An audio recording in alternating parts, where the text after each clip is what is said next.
Mama thoklak pubada thoiba swai lauki. Prap mama gi manak chensilaga. Ima, kadawa pan thokleno. Sumhiplaga manung de lebe yadabro.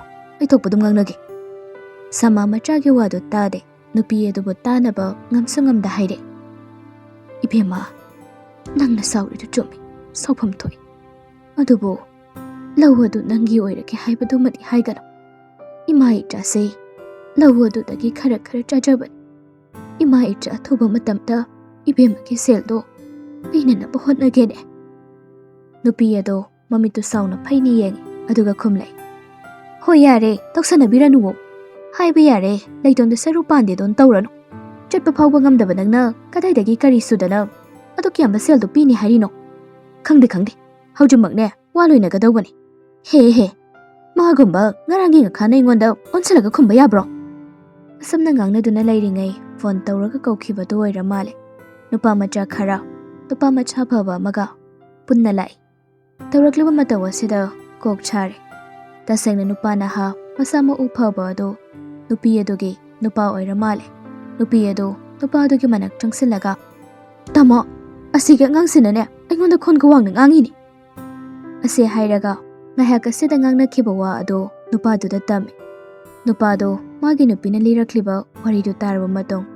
magalak minariba nupa macha singa do don silaga hey nei kari yengli chalo asi chingthorone kui haude khonglei thona athoi babu chingthoklaga sumanga do da leihali mama oiri bidumi paijai macha gi manakta laklaga nupa do don silaga ibungo icha sin soikibani no yesumna tawganu ne inina ne icha bu chaike ai icha bu warake ai se yam phattaba mi na tini ne adubu takhoi na mana chagi matau sire khare hen male hai anga tatai masida lale hai natrabadi nang adu hairaga nomai ama satore athoi banu pa oiraga so kaple pita na thallaba midiang amana mama da haifet yenglai aduga makhutlo naraga nupi edu da haijai idema nanau lankre nanau bum tu ngapi idema nupi do makhok pokna khumi khanglabrana nang haujikti ai se kanano halba khanglaba natro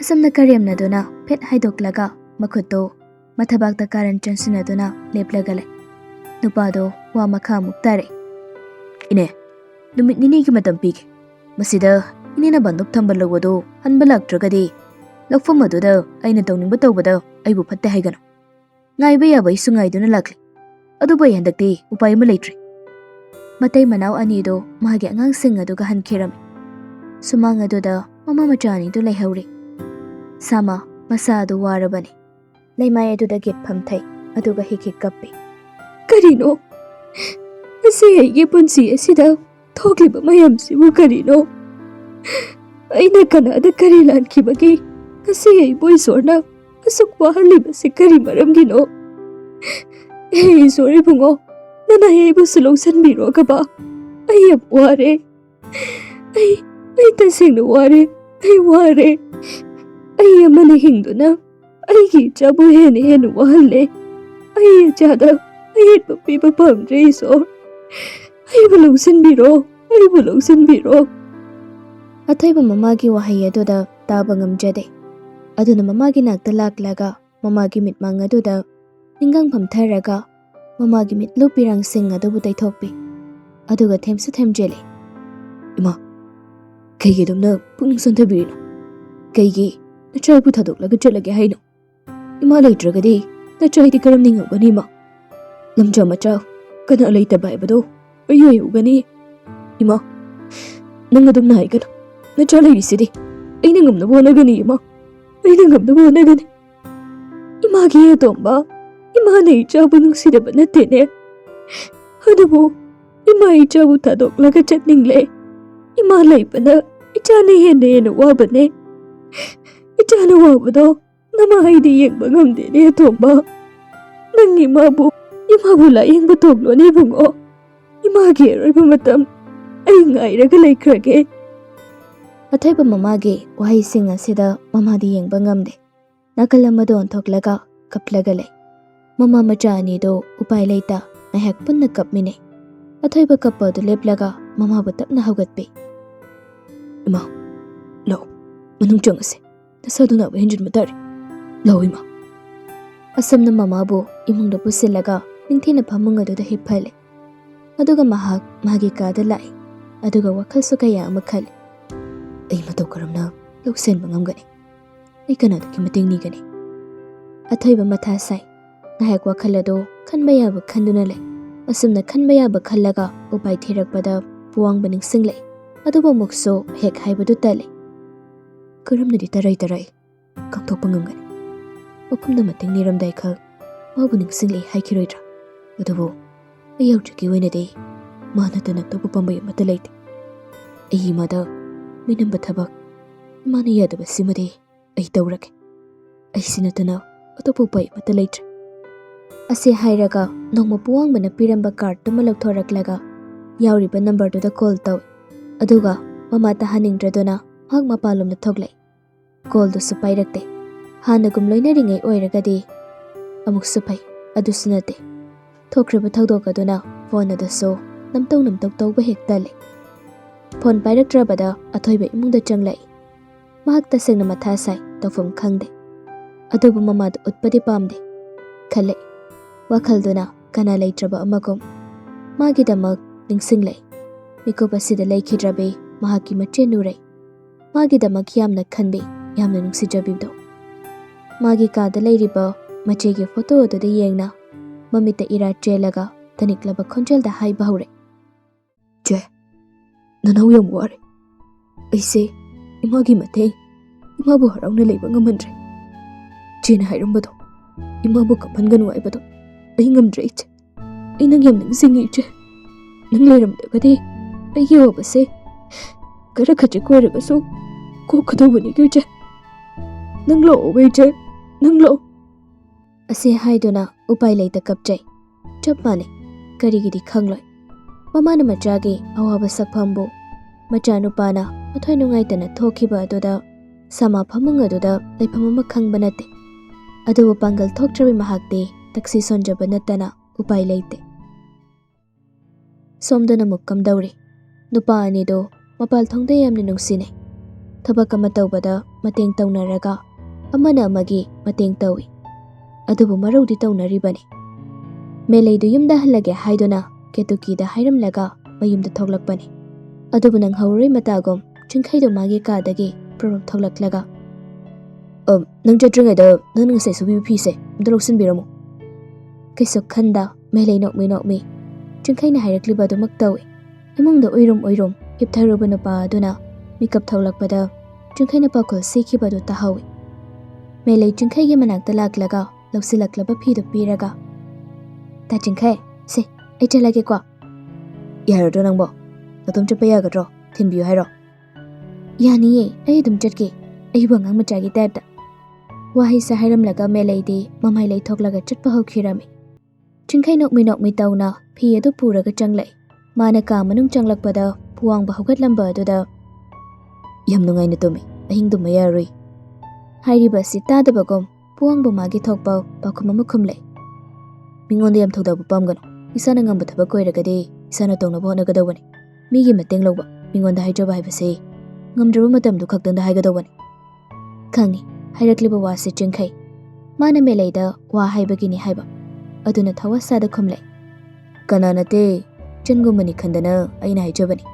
Sidi thodabagi wanadeda. Puwang bawa makhata de tumin laikre. Chingkhai suka adudagi thokhirami. Matomta haijai chingkhai do asumna. Koi mak babagano kaigino. Sukrasi kangunu pasibo. Koi yumsid lelisbo. Asini yumsid sumkuina leita taragadi sorry. No manatraga no made aiga jaina basorden. Ase hairaga makhol thokna mama bo mukau khirami. Machana nakong segaibu makai kaurakpa sida mamadu taraduna prap machagi nakta lai. Ai, kaidauragini nangbo? Imada khangbu khangine adumna kaubabu haunabro. Mama macha anido sumang matola du thogle. Aduga nungsa yairaga lai. Chingkai wa makhatare mamada yengna puang bata khini matagom angang macha amagom mamitu tunglomda phalap yenglamduna. Asigim phal macha rasikang basi akhoi yumda kem koi leidoino. Machagi wangang aduda ketukina. Ai, kari wangang sangang no nangna mingonda dumna haidubo. Ha, aduba haiba haunabri haiba. Adumna haiganu ko mingonda. Wahai wangang sangang haibase yamna lubani. Bahab taw ko ibungo. Us, tari bagiso. Ibungo wi tepta. Ado asi akhoi da kem koi leidoino. Napada hangradi khangoine. Adubu kaidaurage. Yumsida ma leiraga kaidaurage ba. Mamagi wahang asida khumpam khangde. Maramdi mana WakhaLda khallibasidi kamdawna haigani. Mamada sigi mathakta mana me leibu pamjai haibasi mamana khangkiba thoklagadi phaba amasamuk koiroi. Chingkai tapna khumi. Sumang munida. Leibudi leijasanobu ado ai asafawda walking thoke. Mamada se hairam laga chingkai do thongalomda chatkirami. Machana chatkhiba adu yengduna leihawi. Imungdani puang badu magi phone du lauthokduna yengbada save tawdaba number ama miss call leirambadu thengni. Kanano haina haifet khali. Aduga office ki kaigi ama oiramba yai khanna number ase puang bana mu khallaga call back tawsele. Ring du khara chalaba matong phone du dagi athoibana kaure. Yamba aini athoiba. WakhaL loiraktuna puang batapna. O kidore tomba. Athoiba direct hekta hainingbo wa aduso haiba ngamde. Mana tumin leiba sida tadrabo ningduna puang ba hanjinam kaso hangle. Atomba tadrabo nangbo. Hello. Aido kai haina haigadabano khangdre. Iyamba aise hayune nangna hainingbodu hekta ayu kaidaurage kemta khangano. Aise hanagi nayambado do makoiriko. Kaigino nangni koiridubo. Asumna hairakpasidadi khara pharaga athoiba mahakna haininglibado wafam adu hairaklam. Hektabada nungaitaba haibado asumak poikre. Puang budi khodak aduda imung aduda oiramgadauba ado urakpagum tawi. Athoiba tapna mukhaire. Iyamba ayam war natayam chadre. Atani yaragadi tang mating pangbiyo. Ay khanba yaba khale. Aduba yambada natana upai leite. Ikai ki thadoklaga ai aina ngamnaba nangi lakama hairisai pirage. Ai hojikta yumda leite. Aduna ai mi kharaga lai launaraga hore numidang sanphangmado noida thelan ngamai tawrage. Aduga hayang pinaba tawko. Athoiba haraujai puang bagi pakhom asida. Awaba makokpagom mahak yamna nungaire. Harauna haire. Yamba yamna ngaijare. Adudi ai soidun seldo yambada muksina jageko. Singo haiba natego aigise singdrasu kasu kaide. Imama sangamde haido jaksina seno. Mathuga kai leibada ekta hairoko. Kasu waganuda ai leirisidi. Oh yamba adudi ai amuk thamnaba tawrage. Ase hairaga phone do thamnare. Phone thamkhrabada puangba matomta waja hawi. Leite haiduna waba nate ningsingbani amuk sumagi nungsibido. Aduba ka hena khanjanba tawde. Puang magi mida phone tawraga sel adubo pinaba khanghanki. Athoiba mamagi manakta nunghaiba saphamda laklaga. Ma khar pharbo. Sama usilama mamito tapna panglaga. Khangde da ibungo. Imagi se isa se kari haina haigadabano khangde. Hena khanjuma tawganu koima sumpothabiyo. Ai hore numidangi singa khaiba leite asimta khairukhige. Mamada se hairamlaga sing khaiba chatkirami.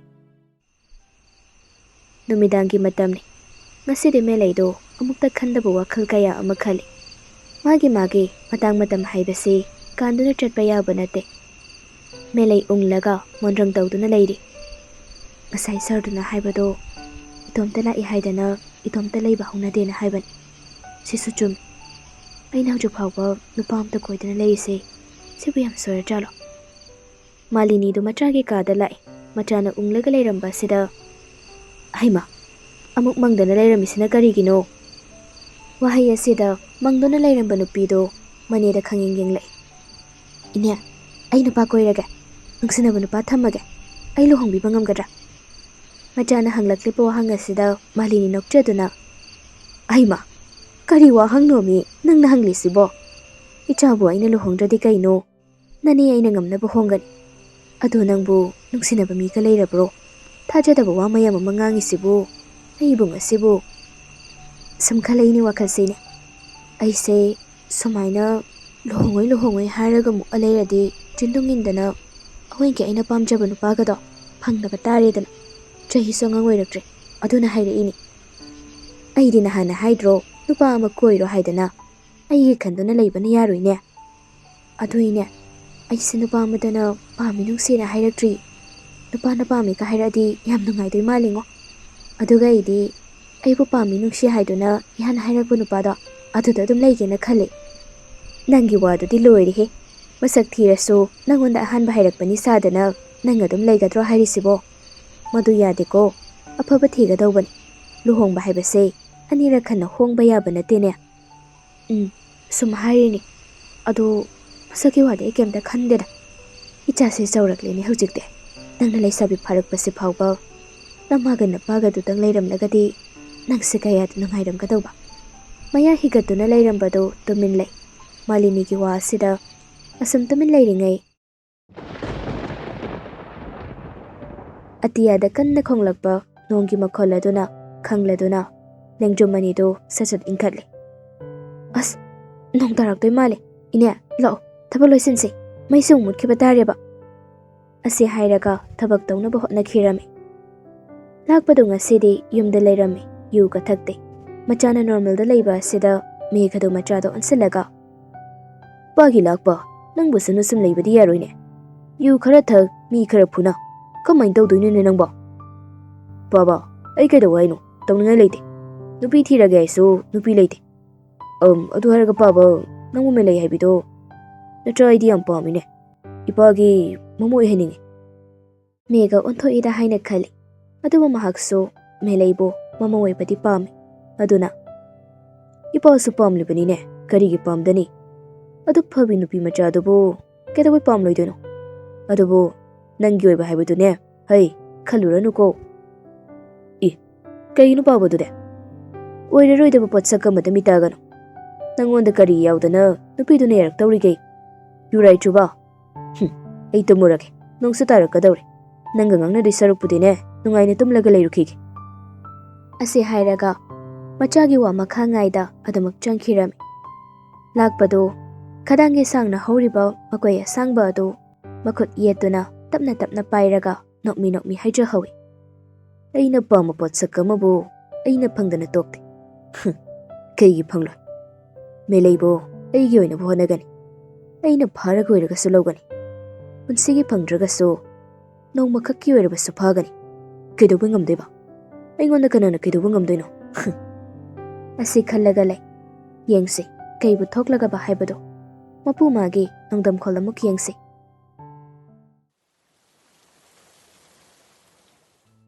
ꯅꯣꯡ ꯈꯔ ꯇꯥꯔꯛꯄ ꯑꯣꯏꯕꯅ ꯃꯩꯁꯨ ꯃꯨꯠꯈꯤꯔꯝꯃꯤ. ꯑꯗꯨꯅ ꯇꯨꯝꯅꯕ ꯍꯥꯏꯗꯨꯅ ꯐꯃꯨꯡꯗ ꯂꯣꯏꯅ ꯆꯪꯅꯔꯛꯂꯦ. ꯄꯨꯋꯥꯡꯕꯗꯣ ꯑꯊꯣꯏꯕꯗ ꯐꯣꯟ ꯇꯧꯔꯝꯃꯤ. ꯑꯇꯣꯝꯕ, ꯌꯧꯔꯕ ꯅꯠꯇ꯭ꯔꯣ? ꯑꯍꯣꯏ ꯏꯌꯥꯝꯕ, ꯌꯧꯔꯦ. ꯌꯥꯝ ꯅꯨꯡꯉꯥꯏꯖꯔꯦ ꯏꯌꯥꯝꯕ. ꯍꯣꯏ. ꯑꯗꯨꯗꯤ ꯏꯃꯥꯗꯗꯤ ꯍꯥꯏꯔꯨꯅꯨꯀꯣ. ꯏꯃꯥꯅ ꯑꯩꯕꯨ ꯑꯃꯨꯛ ꯂꯥꯟꯅ ꯂꯧꯈꯤꯅꯤ. ꯅꯪ ꯍꯌꯦꯡꯗꯨ ꯄꯤꯊꯣꯛꯎꯔꯣꯀꯣ. ꯐꯔꯦ. ꯍꯣꯏ ꯏꯌꯥꯝꯕ, ꯑꯩ ꯏꯃꯥꯗ ꯍꯥꯏꯔꯣꯏꯒꯦ. ꯑꯩ ꯄꯨꯝꯅꯃꯛ ꯈꯪꯉꯤ. ꯑꯗꯣ ꯏꯌꯥꯝꯕ. ꯍꯥꯏꯌꯨ. ꯏꯆꯦꯅ ꯏꯌꯥꯝꯕꯗ ꯄꯤꯌꯨ ꯍꯥꯏꯗꯨꯅ ꯊꯝꯂꯝꯕ ꯗꯥꯏꯔꯤ ꯑꯃꯒ ꯇꯤ ꯁꯥꯔꯠ ꯑꯃꯒ ꯂꯩ. ꯑꯩꯅ ꯊꯝꯖꯜꯂꯤ. ꯅꯣꯛꯐꯦꯠ ꯇꯧꯏ ꯄꯨꯋꯥꯡꯕꯗꯣ. ꯑꯗꯨꯒ, ꯊꯝꯖꯤꯜꯂꯣ ꯑꯗꯨꯝ ꯅꯪꯒꯤ ꯅꯅꯥꯛꯇ. ꯑꯩꯗꯤ ꯂꯧꯔꯔꯣꯏ. ꯄꯣꯠꯁꯛꯇꯣ ꯑꯩꯉꯣꯟꯗ ꯂꯩꯔꯒꯗꯤ ꯑꯩ ꯍꯦꯟꯅ ꯋꯥꯕ ꯍꯦꯜꯂꯅꯤ. ꯑꯗꯨꯅ ꯑꯩ ꯂꯧꯔꯔꯣꯏꯒꯦ. ꯋꯥꯔꯧ ꯃꯊꯃꯣꯏ ꯑꯗꯨꯅ ꯑꯩꯕꯨ ꯋꯥꯔꯧꯗꯨꯅ ꯆꯠꯈꯤꯕꯅꯤ. ꯉꯥꯛꯄꯤꯔꯦ ꯍꯥꯏꯕ ꯋꯥꯗꯨꯃ ꯐꯥꯎꯕ ꯍꯥꯏꯔꯝꯗꯦ. ꯐꯔꯦꯁꯦ ꯇꯣꯝꯕ, ꯑꯩ ꯊꯝꯅꯕ ꯇꯧꯔꯒꯦ. ꯋꯥꯗꯨ ꯇꯨꯕꯠ ꯁꯝꯖꯤꯜꯂꯒ ꯐꯣꯟꯗꯨ ꯊꯝꯃꯤ. ꯄꯨꯋꯥꯡꯕ ꯅꯨꯔꯩꯕꯨ ꯅꯨꯡꯁꯤꯖꯩ. ꯑꯃꯨꯛꯁꯨ ꯅꯤꯡꯁꯤꯡꯂꯛꯏ. ꯇꯞꯅ ꯁꯣꯜꯂꯤ.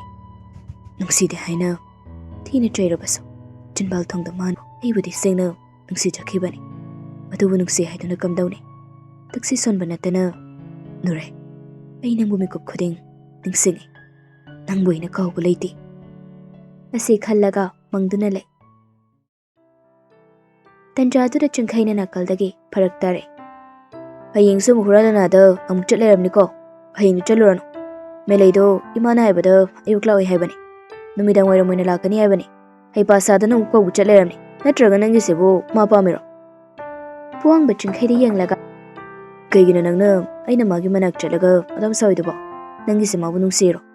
ꯀꯥꯟꯅꯔꯣꯏ, ꯂꯩꯀꯥꯏ ꯅꯨꯄꯤ ꯀꯣꯏꯒꯦ ꯂꯧꯒꯦ ꯈꯟꯒꯅꯨ, ꯃꯤꯅ ꯐꯖꯅ ꯍꯥꯏꯅꯗꯕꯅꯤ ꯑꯁꯤ ꯍꯥꯏꯔꯝꯂꯒ ꯄꯨꯋꯥꯡꯕ ꯅꯥꯀꯜꯗ ꯑꯣꯟꯁꯤꯜꯂꯒ ꯇꯨꯝꯕ ꯊꯦꯝꯈꯤ꯫ ꯆꯤꯡꯈꯩꯁꯨ ꯃꯈꯥ ꯇꯥꯅ ꯈꯨꯝꯕꯁꯨ ꯉꯝꯗ ꯇꯨꯃꯤꯟ ꯂꯩꯍꯧꯏ꯫ ꯃꯍꯥꯛ ꯁꯥꯎꯗꯤ ꯌꯥꯝꯅ ꯁꯥꯎꯅꯤꯡꯂꯕꯅꯤ, ꯑꯗꯨꯕꯨ ꯎꯄꯥꯏ ꯂꯩꯇꯦ, ꯃꯍꯥꯛꯁꯨ ꯇꯨꯝꯕ ꯊꯦꯝꯈꯤ꯫ ꯉꯁꯥꯏꯗꯒꯤ ꯈꯣꯡꯗꯨꯅ ꯂꯩꯔꯝꯕ ꯅꯣꯡꯗꯨꯁꯨ ꯍꯧꯖꯤꯛꯇꯗ ꯃꯅꯤꯡ ꯇꯝꯅ ꯇꯥꯔꯛꯂꯦ꯫ ꯅꯣꯡꯅꯒ ꯇꯥꯕꯅ ꯃꯌꯥꯝꯗꯣ ꯏꯁꯤ ꯁꯤꯕ ꯃꯈꯩ ꯂꯣꯏꯅ ꯇꯨꯝꯅꯈꯤꯔꯝꯃꯤ꯫